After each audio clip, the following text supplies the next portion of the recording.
All right. How you All right, doing? mate. Nice to see we're a bit close. Yeah, I know. Well, What's going there's on? nothing wrong with being a bit. Well, I know it's a bit too close. Oh, we've got a guest. Oh, sorry. Better get comfortable. Wow. Gordon, Hello, Gordon. Hello. how How are are you both? We're I'm we're good. I'm good. Oh, there's a delay. Sorry. You're very very close. Just I know. It's little. I don't think he's washed today either, which doesn't help. Oi. But yeah. So Gordon, you are from a organisation called MANtenatal. Is that right? yeah, guilty as charged. I'm the owner and founder of this this crazy little company called MANtenatal. I love it. And we were actually introduced to you by someone that we're going to have on Soon. is later on Don't this week. expose. I'm not going to say any names, but Don't I think it's expose. Wednesday, isn't it? I'm not saying anything. Oh, come on. So, it's a bit annoying because actually this gentleman was meant to be on before you and then we could have spoken about him, obviously, but he had to rearrange. So we'll bring that up and remind him of that when we speak to him later on in the week. But obviously... And we don't want to remind Gordon of when we first chatted with Gordon. What happened with the times and I don't want to start off. What are you talking about? You rearranging with Gordon?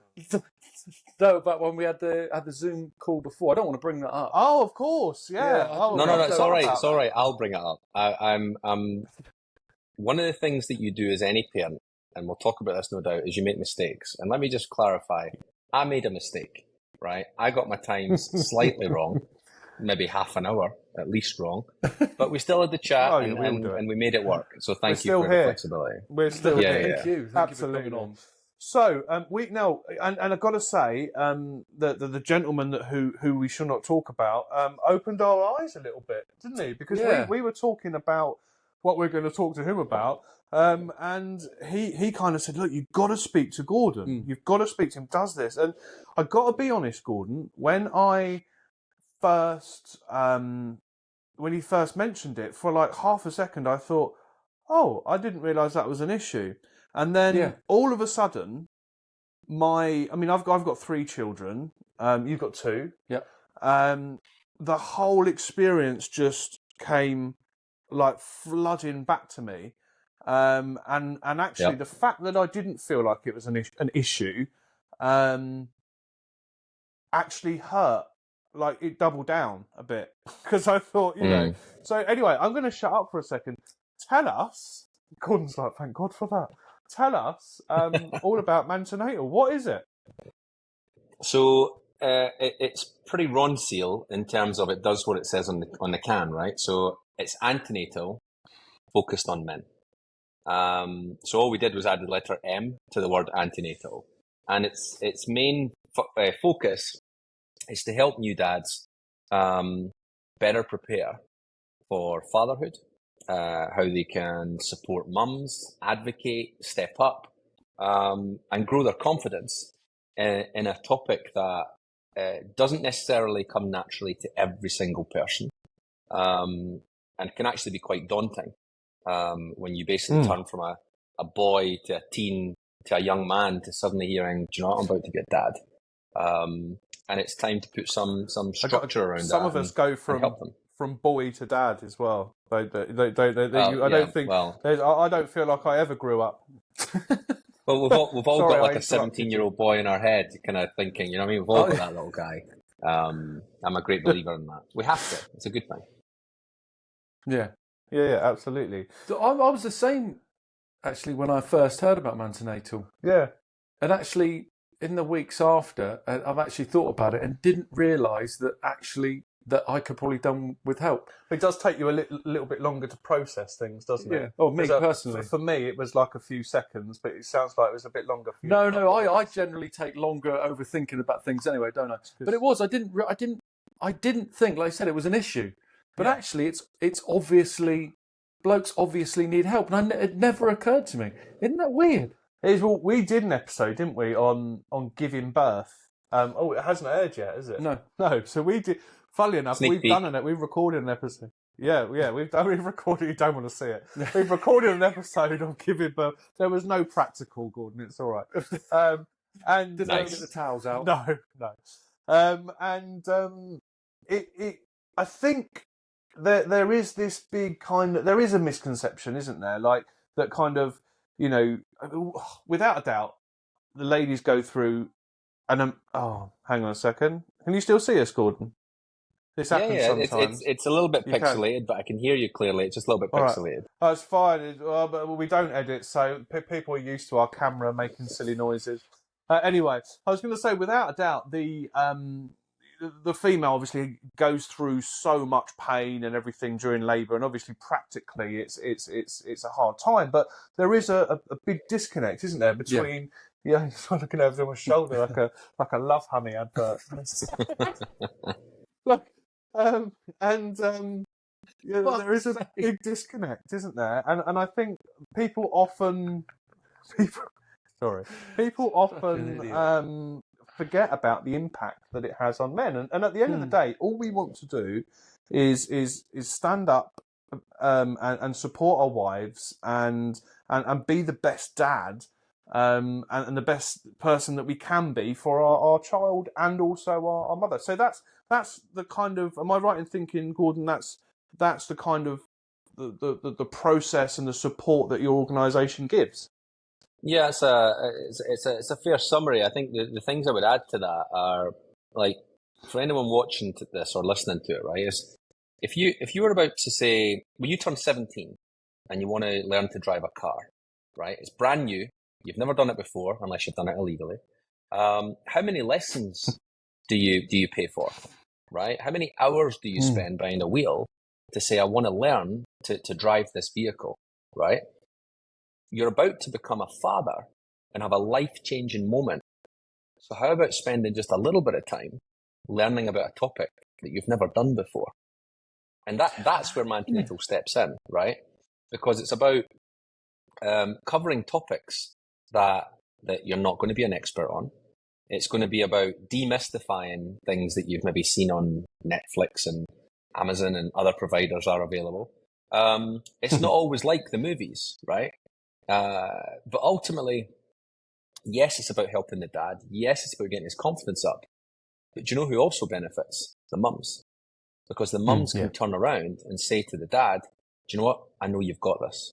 And I can actually focus on the journey that she's going to go through, right? And you rightly say it in terms of the effort she's about to go through.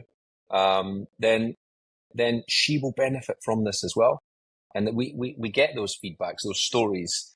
Anecdotally, I'll tell you a quick one, actually. The course is in 2 parts, right? It's only 2 nights. And my favorite thing that I tell the dads, and they love this moment, is when I say, no books required. Because we know that not every dad wants to read the books on the stuff, right? So, but we had one guy, we finished part 1, which is 50% of the course. And that evening, we got this message on Instagram from this lady, and it said, I'm really not happy, unimpressed, and I want to make a complaint against MANtenatal. Oh, wow. And I was literally thinking, what have we done? And then she followed it quite quickly, thankfully quite quickly. And she said, he knows more than me already. And that told us we must have been doing something right. I think we've lost you. Oh, you're back. That's all right. We lost you for a second there. Did you lose me? The signal was a bit ropey. I don't know if it's your end or ours, but in any event, you got through. She followed it quickly with he knows more than me. Brilliant. So amazing. Thankfully, we were quite pleased when we got that. Turned from terror to being like, kind of wiping your brow. So when did you start MANtenatal? Started it probably about just over 5 years ago. And it was on the back of joining my second antenatal course. So as at right now, I have 4 kids, 2 boys, 2 girls, and maybe even another one on the way very, very soon. But it was the second time I went to an antenatal course, probably one of the most famous ones, certainly in the UK. And I realised the penny dropped that 99% of the content was focused on mums. and it should be. But there was a real missing gap to say, what are we doing to help these dads? What are we doing to get their confidence up and get them prepared? And then you build on top of that you'd separate the mums and dads and say, we're going to have a female topic tonight. So the dads can go to the pub. Dads can go and get a beer. And it was like, well, wait a minute. How can a dad support, empathize, advocate if he's not got a clue about some of the things she's about to go through? So we said there's got to be a better way. And that's where we came up with the idea of MANtenatal. Is there any other businesses or charities or whatever that do the same thing? So I'm just thinking, I've never heard of anything like it, ever. I think there's things that are built into... They'll say they'll do something for the dads, but for example, I've seen it where it's a bolt-on to something bigger, and therefore it doesn't feel like genuinely a deep dive into to a male psyche. Isn't it? Yeah. And there's something about the power of dads talking to dads, right? I mean, this is the Two Fellas podcast, right? There's something different about when you get guys together. We can have a very different dialogue. It's not nagging. Yeah. It's guys just sharing, getting rid of the vulnerabilities and saying, you know what, it's okay not to be okay, and it makes a big difference. So no, it's one of the things that makes it unique.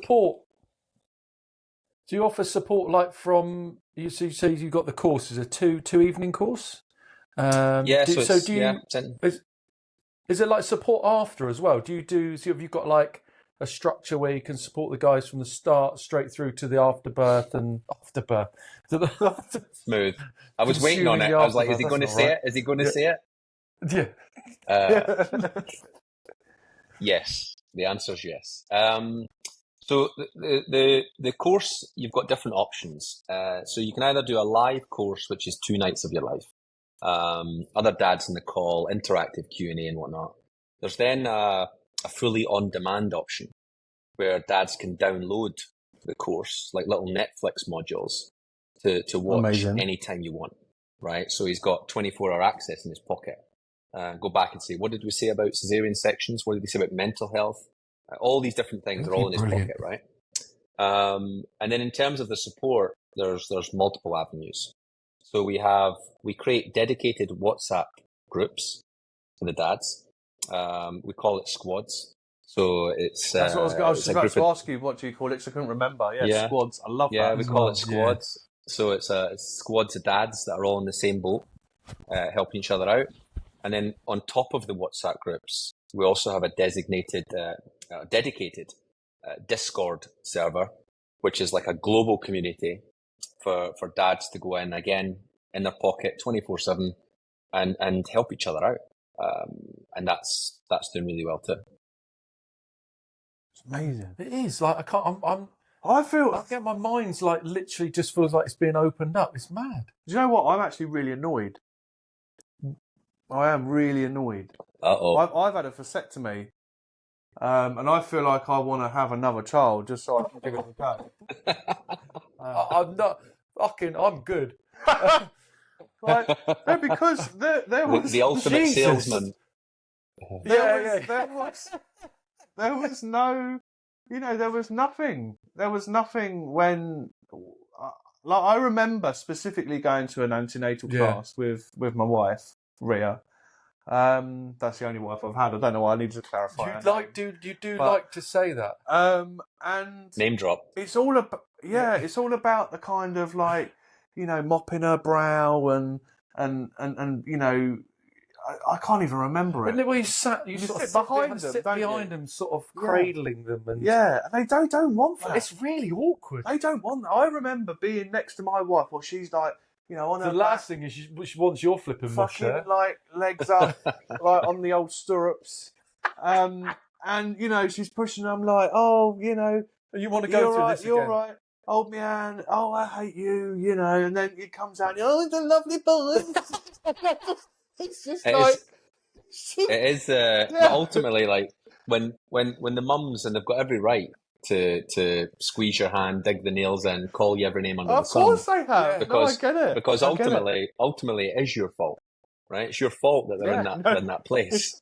So you've only got a moment in time to deal with, right? But take it. I know. Take it because you deserve it. I know, but you want to be able to do more, don't you? That's the thing. Yeah. You want to be able to do more. And it's just bizarre how then you're kind of, you turn up with a what's it called? Bag. No. Trolley. It's like charades, isn't it? Gun. Car seat. Help us That's out. it. Yeah, car seat. Yeah. And we had that in discussion in the giving birth. Chuck the baby in there, and off you go. And there's like, that's it. But it's and again, it's still. Oh God, can I say that? You might not want to say this, actually, Gordon, but it's still quite militant, I think, towards men. The whole kind of labour pregnancy thing, it's still, there's. What do you mean by that?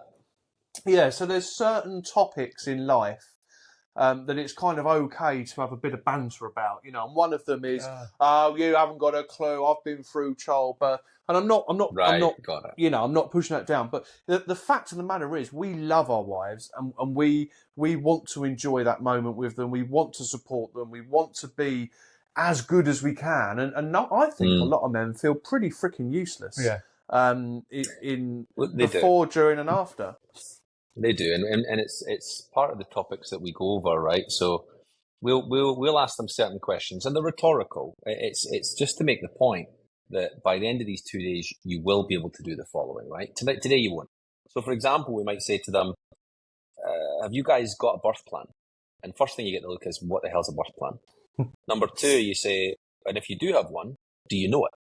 Do you know it well enough that when your wife's in the throes of labour and she can't communicate, right? She goes to a special place, right? You guys have seen it. They go to special places and they can't necessarily verbalize everything they want. So are you able to step up? Are you able to say, do you know what? I know what we want. We've talked about it. I've got this. And you should know it as well as, like, if I said to you or anyone listening, like, where's your credit card? Right? They can probably mentally think, do you know what? I know where my wallet is. I know what the colour it is. I know what slot the card's in. I know probably what some of the numbers on the card.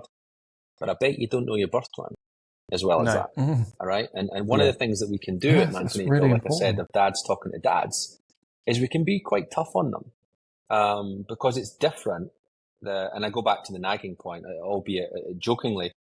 But if we say to dads things like, moderate your alcohol consumption, right? Can you jump behind the wheel of a car at any point if you guys are having a hospital birth? Can you jump behind the wheel of a car and get your wife there?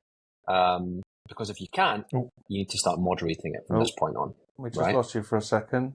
Oh, I'm still here. I ain't going anywhere. Yeah. Hey. So jump behind the wheel of a car at any point. Yeah. Because if you can't, you're going to have that guilt with you for the rest of your life. Now, if we tell a dad, moderate your alcohol consumption, it lands differently than a woman telling him to moderate his alcohol consumption. Whether it even be a medical professional, it lands different. And when we are tough on the dads, we're also quite direct, right? We don't BS them. We tell them how it is.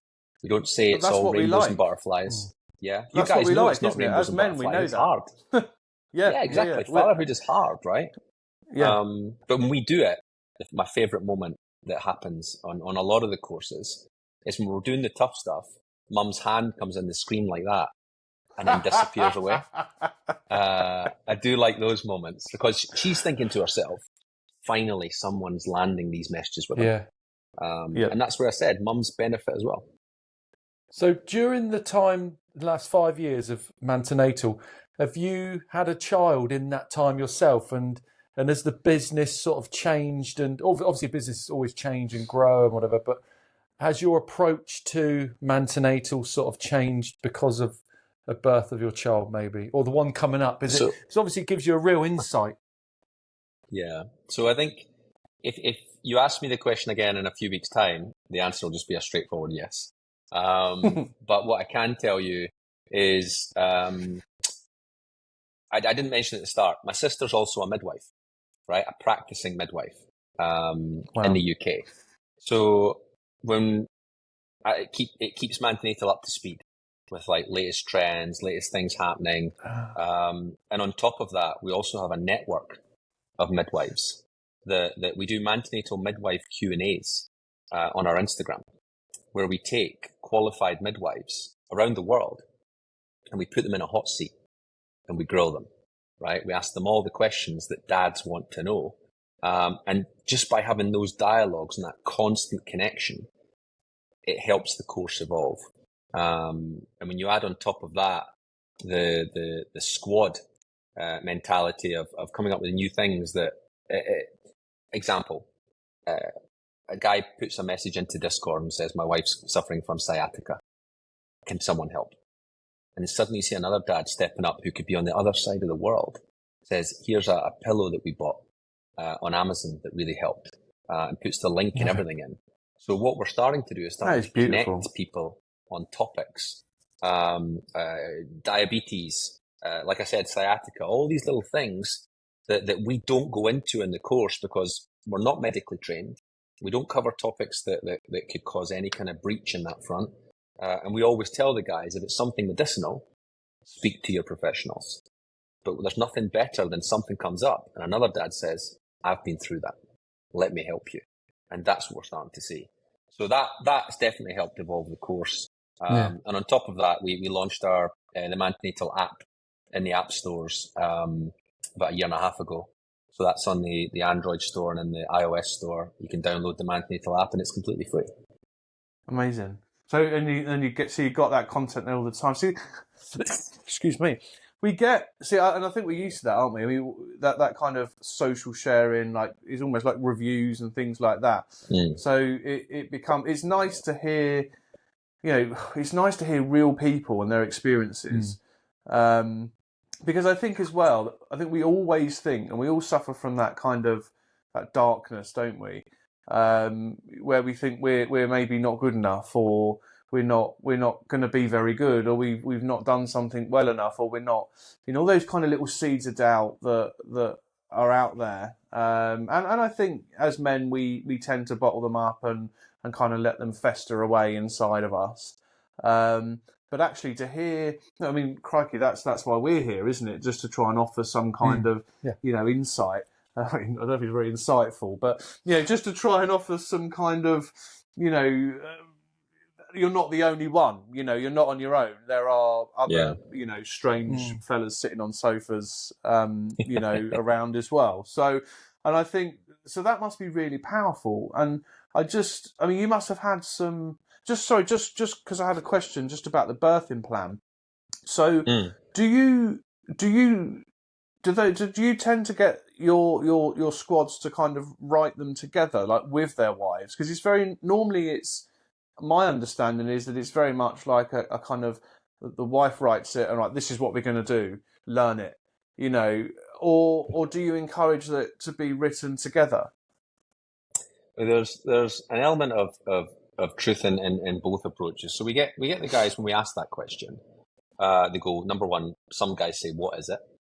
Number two, say, I think she's got something, but I haven't even looked at it.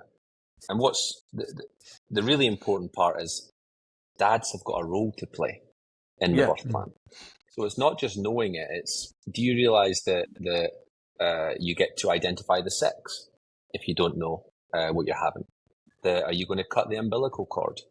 Do you know the pain relief that mum wants and mum doesn't want? What about interventions? What's in scope? What's out of scope? And how do you deal with a pressured situation? And you guys, again, I'm sure can relate. It can be quite a pressured situation when you're watching your partner, the person you love, go through birth, and that feeling of helplessness, like you mentioned, it isn't a great place to be.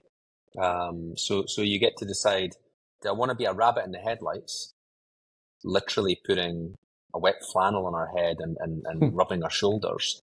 Or do I want to say, do you know what? I can play an active role here, and I can genuinely advocate for her because we've talked through this stuff, we've done it together, and we've prepared. The alternative is you wing it, which a lot of guys do. But there's a better way to do it. That's so what right. we focus on. Yeah, 100%. I mean, you just brought some memories flashing back. I mean, we were very, very clear about my wife didn't want an epidural. She was very clear about it. And I remember being, in the thrusts of labour. I mean, obviously, yeah, not myself, but being in that room, and the pain was intense. And the doctors, of course, are very much, do you want an epidural? We can get one. And she was like, oh, what do you think? And I'm like, do you remember we had the conversation? You were definitely sure you didn't want one. Now I'm not going to stand there and say, look, no, definitely not, but just to be that kind of, I mean, I wasn't calm, but I was nowhere near as, kind of, I don't think you can be completely like calm in that situation, but, I was in a much different place than she was. And to be able to actually say, no. You remember you said specifically you didn't want it. Should we try and carry on a little bit longer and maybe look at it again in half an hour or so? And that's something I was really proud to be able to. And afterwards, she said thank you. She's like, I really didn't want one. Because you know your partner better than anyone else in that room, right? Yeah. So you know what's going to trigger her. You know how to talk to her. And two things I'll mention at the moment is when we say to midwives, like, what's the worst example that they've ever seen of dads during labour? And you get the dads who just go, I don't know what I'm doing, right? But you get the dads who make an active decision to do the wrong thing. So I said to midwife, like, what was that worst example? And it's on our Instagram. You can go and watch it. And the midwife says the worst one they've ever seen was when his wife was in the throes of labour, baby's crowning, like, I'm talking right in the middle of it.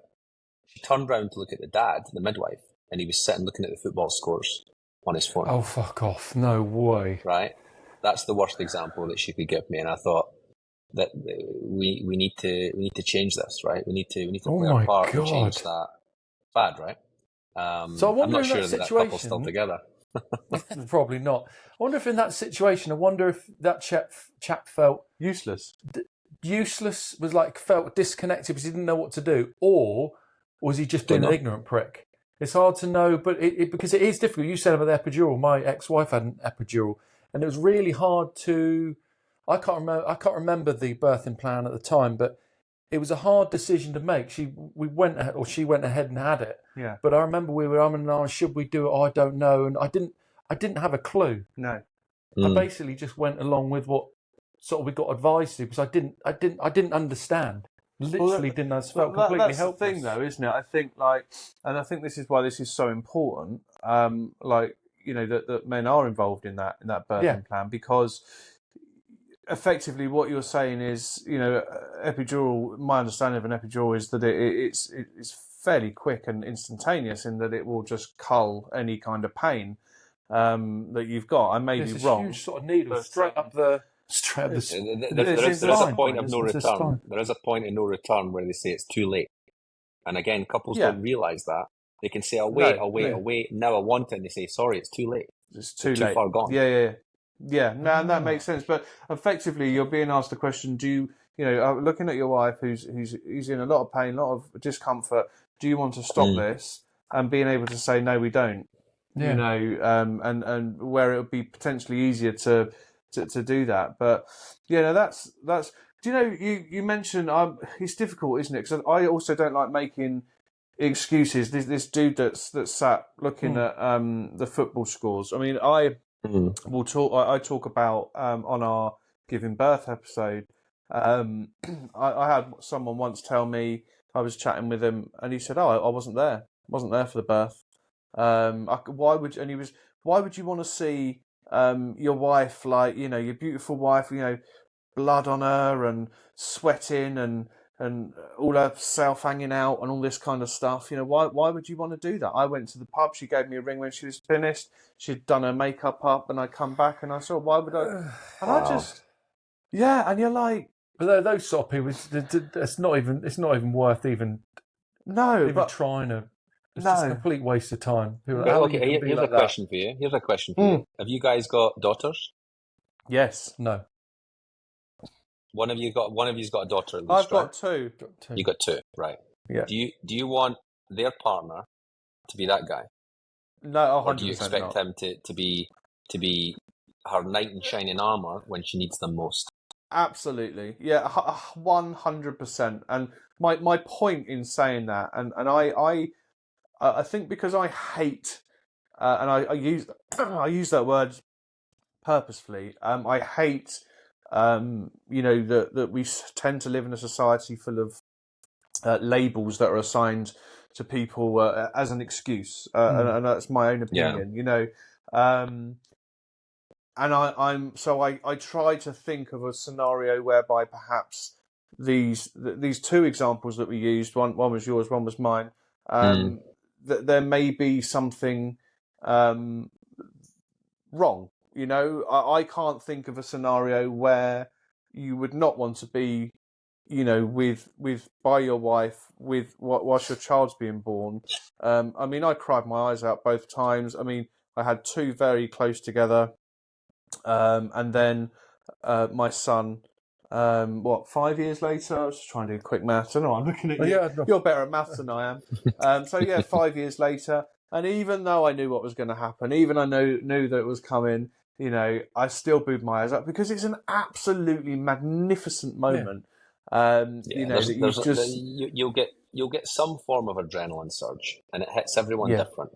I'm with you, right? I was tears, snot, t-shirt was soaking wet with just sweat. But it'll hit everyone different. Yes, of course it does. We talk about, like, obviously we're talking about the birth at the moment, right? And saying active dads being in the room, but you've also got, and you touched on it earlier, the post birth part as well, right? So one of the things that we do, we talk on stage at a lot of the kind of big baby events. And one of the things that I love doing is that I love making it interactive for the dads who are basically like donkeys at these shows. And what I mean by that is like a pack horse just carrying all the bags, no idea where they're going next. How much is this thing going to cost? Right? We see it, right? We see it all the time. And you know what I'm talking about. But we will say to the dads, and they'll be sitting there going, right, I've told to sit down and listen to this dad chat, whatever it might be. And we'll say, right, raise your hand if you want to be the best dad you can be, and dads will keep their hand. I say, keep your hand up. Keep your hand up if you want to support your wife or your partner the best you can. Hands stay up. And I'll say, now look at your hand. And they're all like, their hands, and everyone's looking at it. And I'll say, you're not going to be the best dad you can be until your baby's shit is behind those nails. Right? That's the dads. That's the dads that are genuinely going to step up. And then they all have a giggle and whatever else. But their partner's just seen them do that, right?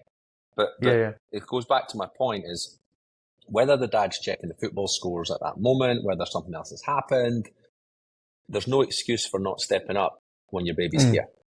And there's plenty that guys should and could be doing because it's not mum's job. It's not mum's job to be the one. Like we'll say to dads, do you really want to be that dad who turns to his partner when you put that first nappy on and say, have I done this right? Because there's no reason why she should know how to do it any better than you. Right? This is the stuff we're trying to change, a generational change. Do you get, is there one thing that when blokes come to MANtenatal, is there one thing they're often, is it just general help, or is it sort of one thing maybe that stands out that they need help on? So we asked them a question beforehand, and we've done a number of surveys beforehand, and we'll say to guys like, what's your biggest concern? Because we obviously want to tackle your biggest concern. And all of it. The stats are on the website as well, and the number one thing that they say is they're worried about the lack of sleep, which is interesting. Really? When we spoke to that came up. That was the number one thing. In terms of fear, in terms of concern, it was lack of sleep. But what we then found out was when we dug a little bit deeper and go beyond that superficial thing of guys, you'll just have to get over it and suck it up, right? It's going to be tough. The first 6 months plus one is going to be tough. Yeah. But we had dads who'd opened up to us and say, the reason that they've put that as an answer is because they've got anger management issues, right? Or they've got, when they're sleep deprived, that they're not the best version of themselves. And they're worried about how that's going to impact their marriage, their relationship. And it goes way beyond than just that superficial, oh, no, he's worried about his beauty sleep. It's guys opening up and saying, you know what, this is why, because I know how it impacts me. So that was a kind of a real eye opener for us. But I didn't expect you to say that. No, I didn't expect to see that in the results. But I lost you again. Looking back to something that you mentioned, am I back? Sorry. You're back. Sorry, looping back to something that you mentioned before on, like, yes, you've got the kind of tactical things we can help dads on, changing nappies, bonding with your baby, bath time, and all that stuff.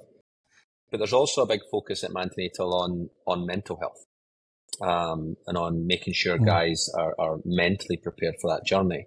And like there is an official NHS stat, and people can Google this, that says that 1 in 10 new dads will suffer from some form of mental health issue when they become a father. 1 in 10. And that could be anxiety, depression, a whole host of things, right? But one of the other topics we do on our Instagram are MANtenatal mental health discussions. And we get experts on there as well. And this stat comes up. A lot of times it comes up. And I look straight into the camera lens and I say, I think it's BS. And I watch the expert's jaw hit the floor and go, uh-oh, what's he just said, right? And the reason I think it's BS, though, I'll qualify it, is because it relies on a dad saying, I need help. And we all know that not every dad will put his hand up and say he needs help, right? It relies on a partner saying, do you know what? I recognize the signs. This guy needs support. Not every partner knows what signs to look for, right? And that's just 2 variables. So what that tells me then, I'm getting animations now. What that tells me, there you go. What that tells me is that the number has to be higher, guys. It has to be higher.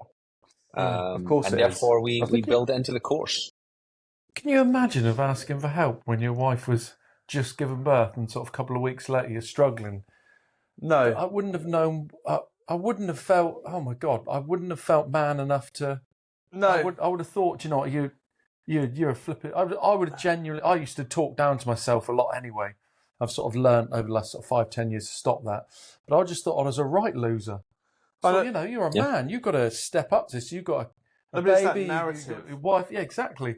Like you can't be. Not that I would have even thought about asking for help. So I wouldn't have even understood how to do it back then. But if I did, I would have just thought you're just an absolute loser. No, but which is ridiculous. This is it, and this is why I think it's so valuable what Gordon's doing. Like, because there's this real kind of social narrative that has got to change. No one for a minute is, and I think, like I was trying to say earlier, it doesn't need to be who's in the most pain, the man or the woman, who goes through the most, the man or the woman. That's not what we're saying at all. We're talking about, 2 people who, let's make a sweeping assumption, probably quite high percentage, love each other. Well, I know there's variables, and things like that, but we're talking about 2 people that have come together to create something absolutely beautiful. Yeah. And they need to continue working together. But I think that there is this and men are useless at speaking up anyway. We know that, right? We both have been in exactly the same place. But I think that no one talks about, or no one prepares a man for the fact that, they are no longer going to be the most important person in their lady's life. That they're not, and that's okay, and that's the right, because you've just brought into the world a very precious, vulnerable human being that needs so much care.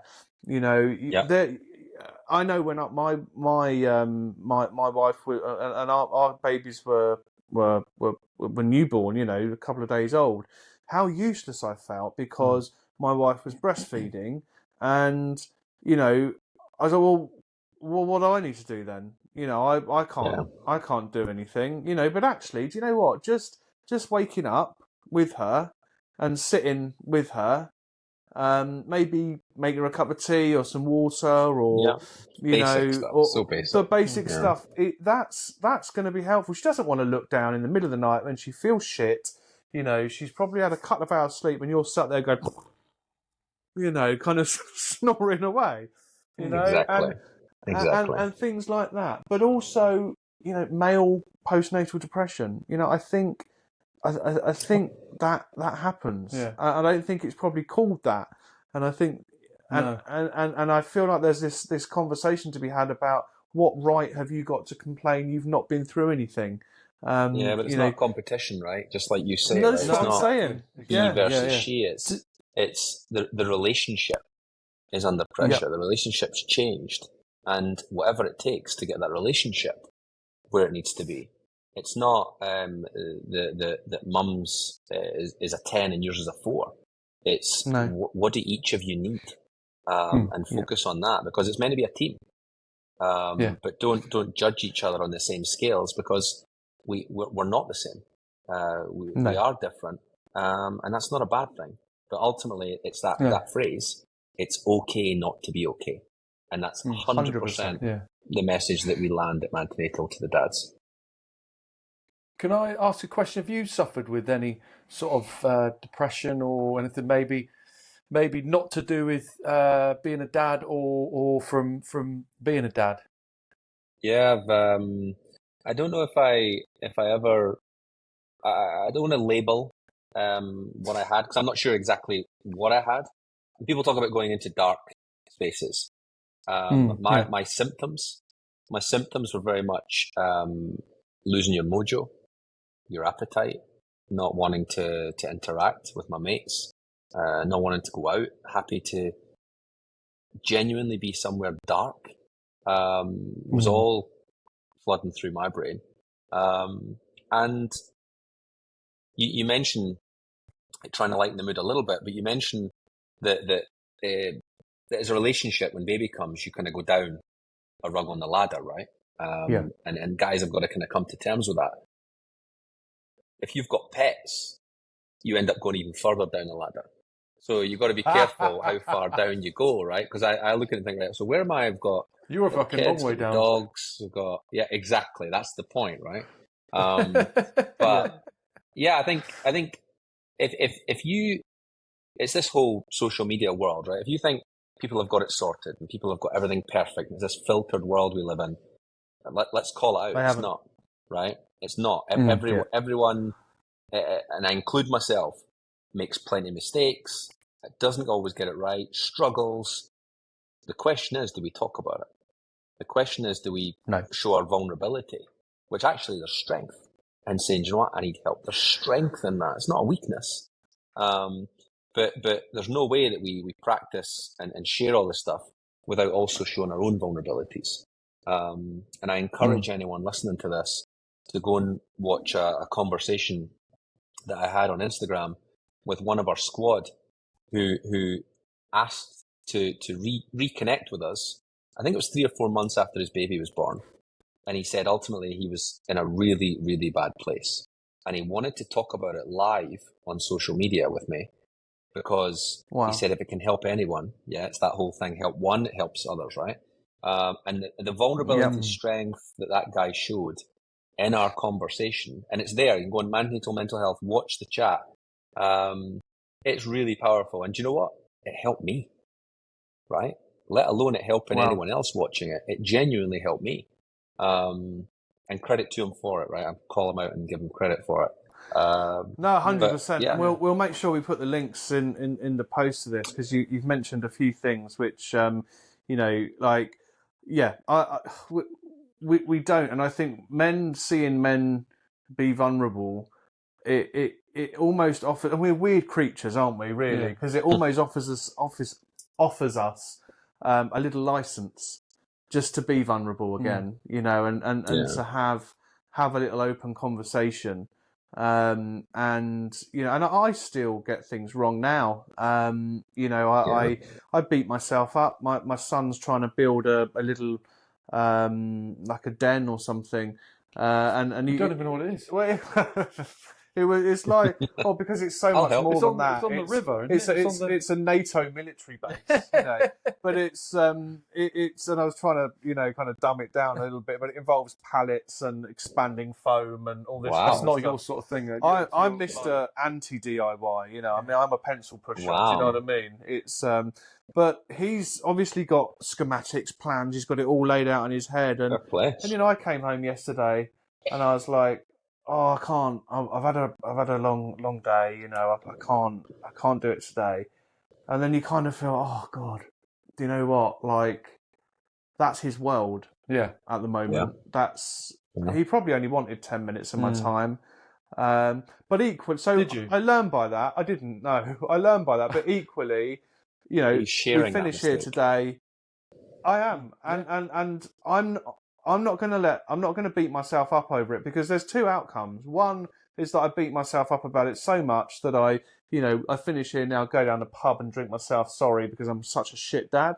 Yeah. Or I'll go home after this. Right. Let's get on with this fort, and we get on with it, because what's he going to remember? He's not going to remember. What? You're spot on, and you're spot on, because there's a phrase that fits perfectly into that, right? A phrase that we talk about MANtenatal, and we say, as a new parent, whether it be a mum or a dad, stop chasing perfection, because it does not exist. What we should be focusing on is progress, right? And as a parent, you're going to slip up. You're going to trip up on the treadmill. You're going to fall. The question is, do you get back up and do you get back on, right? And do you try and be better the next day? That's what we should be focusing on, rather than trying to get this perfect filtered world, because it doesn't exist. Yeah. I try. I was driven by perfection for absolutely bloody years. And like I said earlier, I used to beat myself up terrible if I didn't get it right. The smallest mistake, I would like just be verbally slapping myself continuously. And actually, I make mistakes all day, every flipping day. Yeah. But you just got to get up and try your best on that day. It's okay. Yeah, absolutely. Yeah, because do you know what? Kids are so forgiving. They are so forgiving. They want love. They don't want lots of toys. They don't want lots of expensive crap. They don't want to go on, they just don't. All they really want to do is your time. Yeah. They want. There's a beautiful meme or diagram or something online that I've seen where the little boy asks how much his dad gets paid an hour, and then saves up his pocket money to give to pay for an hour's time. Really powerful. It's hit me a number of times. Because what would you do in that situation? But equally, you don't. Yeah, you get a lot of time, and you've got to stop. As men, we've got to. You use the word donkey. It's so freaking right. We do have a lot of hidden stuff. It's like an iceberg. Our heads are at the tip of the iceberg, and the rest of the life. I mean, mine's a bit larger than most, but the rest is buried, and all. But at the end, all men really want is to be there for their families, support them, support themselves, and have a fulfilling life with what they're doing. But it's not a perfect thing, and there's no book, there's no methodology or anything. It's I actually love doing this podcast. Yeah. It's helped me out. I don't know what we've recorded, 26 episodes, something now? Yeah. I don't know, it's 28 episodes. And like talking to people like yourself, Gordon, and other people, and just us just sitting down and just picking a subject, genuinely has helped me. So what really annoys me, though, about doing interviews in this room? What, because it's my office? Well, it is, but I don't know if you know, Gordon, but Dave's a private chef. Just always annoys me that he's got like Gary Rhodes and stuff like that on the. Don't tell everyone. And my book's up there as well. Don't forget my book's up there. Shall I get? Oh, he's going to drop his. Oh, here we go. Yeah, plug. Look at him. Look at that. Anybody wants that? See, it's my face. If you're unsure, is that link going to be in the bio as well? Yeah, we're going to put. No, there's no link for that. Yeah. This is going to be over yours, Gordon. I do apologise. So, Gordon, instead I know you're of a busy mine. man, and we've. Yeah. We've probably kept you long enough, but I always ask a question when we speak to guests, and I hope you don't mind me asking you the same thing. It's got nothing about what we spoke about today. Okay. It's just how we really started this podcast, and that is what. Could you tell us what your definition of love is? Wow. Thanks for the heads up for this one. Holy shit! What an amazing point! I actually thought it had screen had frozen. Yeah. Yeah, now I can pretend that the signal's gone. Don't let him answer. No. I purposely didn't give you the heads up because there's and I'll give you a very quick reason afterwards. But yeah, what is your definition of love? Fuck. I think it's when I link it to a person where you'll do anything for someone with no obligation, not looking for anything in return. And when it burns in here, when you think about it, for me, that's a cross between love, passion, but there's no agenda. It's something you do naturally, and you put everything behind it, your heart behind it. I love that. Thank you. That's really appreciate that. I mean, yeah, I had a realization. If you get time and you haven't already, go listen to our episode number 1 entitled "Love," and very poignant moment for me was that I realized that everyone has a very different interpretation of love, not just in society, but in a relationship. And I had never asked my wife what her interpretation of love was. We say it all the time, I love you, I love you, I love you. Never asked her, not in a million years. And the interesting thing was when we sat down and we both told each other what our definitions of love were, they were completely different. They couldn't have been more different. That connects to like love language and stuff as well, right? 100%. And then you start to question, and she won't mind me saying, we've had our struggles in a relationship over the years, and you start to think, well, that makes sense because, I was expecting this. This is what I was expecting love looks like. You were expecting that. I wasn't giving you that because that's not my definition. Yeah. So since then, always made a point. And again, today, I think what you've said is unique. I don't think we've heard that before. You should ask your wife later. Yeah, 100%. And ask your mates. It's a real. We've had conversation on love language, and it's been like that, like just missed each other completely. And I'm with you, like it just talking about it, understanding what it means to that person means that you can actually give them what they need, and vice versa. So simple, right? It's simple though, isn't it? And it comes full circle round to talking as blokes. Yeah. Talking. Rather than going, she doesn't love me. She doesn't love me, or the wife saying he doesn't love me, and actually, it's incredible because everyone we ask always pauses like that, like it's an amazing pause, and it's such a simple question, really, when you think about, like, as in, because you say to your wife, your girlfriend, your dad, your mates, love you, I love you, but actually, what are you actually saying? Yeah. Well, there's one other thing that we can capture while we're on this topic is, like, I agree with you, right? We throw it out way too often, right? Without proper understanding here what it means.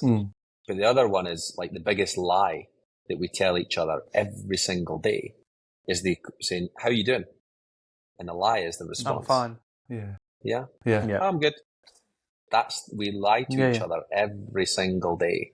And it's something that we need to break some of these taboos down and talk about it. So I like the question. Yeah, we had a chat with someone last week on Zoom, didn't we? On a call, and he said that I'm not going to get upset by it. Here you are. And he said that shut up. I cry a lot. He likes to try and make me cry, and that's like good for ratings. And he said that he wakes up like every day and he's sad. Yeah. But he doesn't tell his wife. No, he does, but not very often. He doesn't tell his wife when he doesn't want to burden her. He doesn't want to show vulnerability. And ironically, wow, the videos of him going around on the internet of him showing how vulnerable he is and saying about he want to take his own life, etc. Yeah. But he doesn't want to show his vulnerable side. He doesn't want to drop that mask. It's a very complicated character, amazing chap. But he just didn't want to show his vulnerability to his wife. Yeah. Just to say, I'm feeling a bit shit or whatever it might be. So I've learned to do that. We're complicated. My girlfriend. We're complicated. Yeah. Yeah. Oh. Yeah. Are we? Yeah. I mean, people are, aren't they? That's the thing. Yeah. Gordon, it's been an absolute pleasure. Thank you so much for spending some time with us. Thank you. The work you're doing is phenomenal. Yeah, I love it. I really, really appreciate it. Like, genuinely, I'm not just going to say things to blow smoke. Is it all right? Oh, yeah, go on. Thanks very much. Right. I'm still talking. I just want to say, shut up. Christ. No, I just want to say that I'm not going to blow smoke up your ass but I've got a book out. Came out. So no, but no, genuinely, I absolutely love what you're doing because it's just like, won't go on about it. Like we said originally, I can't believe this wasn't a thing before. Yeah. And it is, and I'm sure you're doing some amazing bloody stuff. It sounds like you are. We'll put all the links up and trying. Genuinely, thank you for giving us some of your time today, which I know is precious. So thank you, mate. Thanks for the invite, guys. Means a lot. Thank you. No worries. Keep doing what you're doing. We'll try.